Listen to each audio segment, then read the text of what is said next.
church that Sunday morning, and I was born at 10:11, and he was called to the hospital, and he came and he gave me my name, Tabitha. She passed away, and she was brought back. Peter found her, and God brought her back to life to live her life in service to others. She sewed clothes for children, and she took care of them, and he brought her back for her influence, what she would do. It had nothing to do with her life beforehand. It had everything to do with the anointing on her life when God found favor. And I want to speed up to when I was in the desert, and I'll get back to this.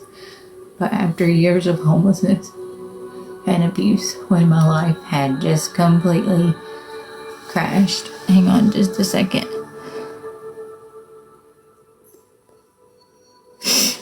I tried to end things. I took over 200 of medication. I did not have a problem with the RUGS. That's part of the manipulation y'all been taught. But when I was homeless for years, I did want to give up. At that time, when I tried to end things, God physically came and spoke to me. He told me he was bringing me back to live my life in service, and he would help me get out of homelessness if I would trust him. He would show me things, and he did. That's when I've had the gift of prophecy my whole life, but that's when it really came into play, where he was showing me specific people, places, and things, principalities, and I was scared shitless to listen and to do, and it didn't make any sense. But now looking back, I see how it all goes together. I want to go back to the beginning now, but I tie those two things together because that's why I believed in the gifts that God told me I had after I tried to give up. I did. I think that I might have even almost succeeded, and God intervened, and my spiritual gifts, my prophetic gifts really enhanced at that point. And I was at the point where I agreed with everyone else. I thought that I had nothing left to offer this world, that I was nothing but trash or a waste of space, but God saw different in me, and that's when he called me to use my platform, my life, to sit and do free tutoring for others on the spectrum, to do Chosen Family Church, to show those on a chosen path that they were not alone. I didn't know what I was doing. I didn't know what my purpose was at the time, but he just told me to do those things, and it would end up saving me and helping others. I didn't know all the crap I'd have to go through to get there, but that's very specifically what he told me, and it has definitely turned out to be true, and my faith has been built more than I can ever even explain. And I want to go back to when I was born.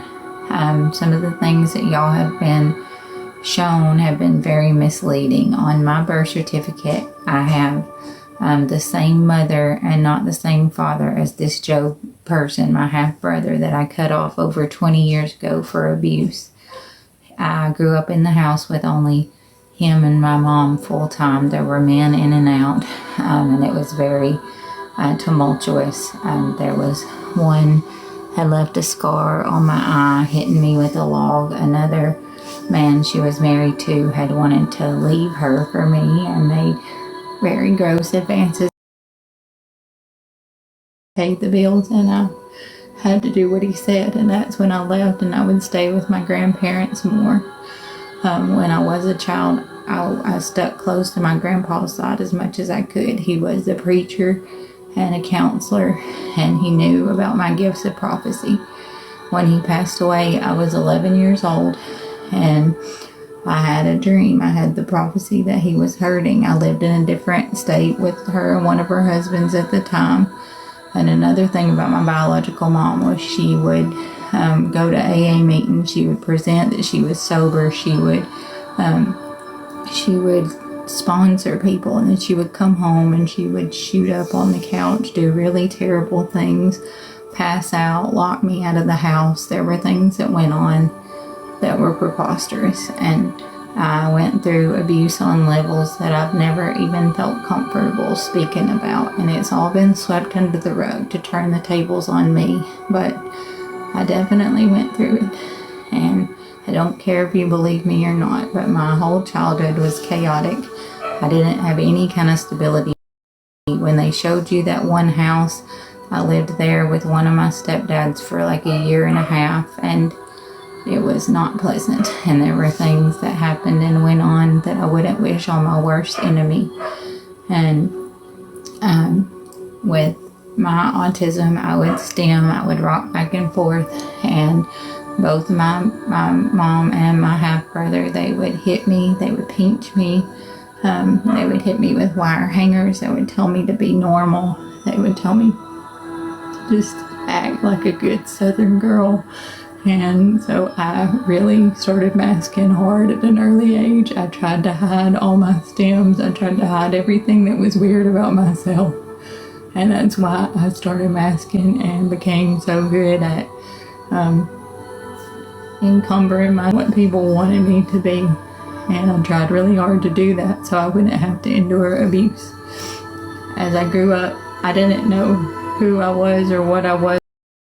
I just felt like an alien on this planet, like I didn't belong anywhere. And when that happened, when I was 11 and I knew about my grandfather being hurt, I was in a different state. That's when everything really got weird with my family. My aunts, my mom, they all started being really strange and abusive. They would talk about me, and I had gifts then where I could know things were going on. I'd walk up, I'd catch them saying really terrible things about me. They knew the anointing on my life. They knew the gifts back then that I had, and they did everything I could to make me feel inferior and left out. My aunts were named Connie, Linda, and Mary Ellen. The ones who testified against me were Connie and Linda. This Laura person was, I guess, someone that was married to one of my mom's husbands over 30 years ago, or a sister of one of her husbands 30 years ago. I don't even recognize her. I guess she reached out to Slot. But what has been presented as my family was not my family, and so that's been very traumatic to me. The TMH lady did not grow up in our house. We do not have either of the same parents on our birth certificate. Whatever has been presented is not my childhood. And as I grew up, everything was tumultuous and chaotic. But I just, like I said, I felt like an outsider. I tried to mask and be what everybody wanted me to be, and that never worked out, and it still doesn't. And fast forward to when I left the situation where one of the men in her life was forcing himself on me, and I got out of that situation. I went to kind of help my grandmother. I was staying at my grandmother's through the rest of high school, and I had started college then, and everything was still just really rocky. I couldn't get any kind of foundation. So I decided I wanted to break the cycle then, do something different. I became a flight attendant at a really early age. I had worked since I was 16, places like Sonic and Ryan's, and I got a job as a flight attendant. I was having really bad, now what I know as sensory issues, where I would fall asleep or I would freak out with certain sounds on the airplane, and I didn't realize that it was autism at the time that was causing me to struggle, and I was not able to keep up.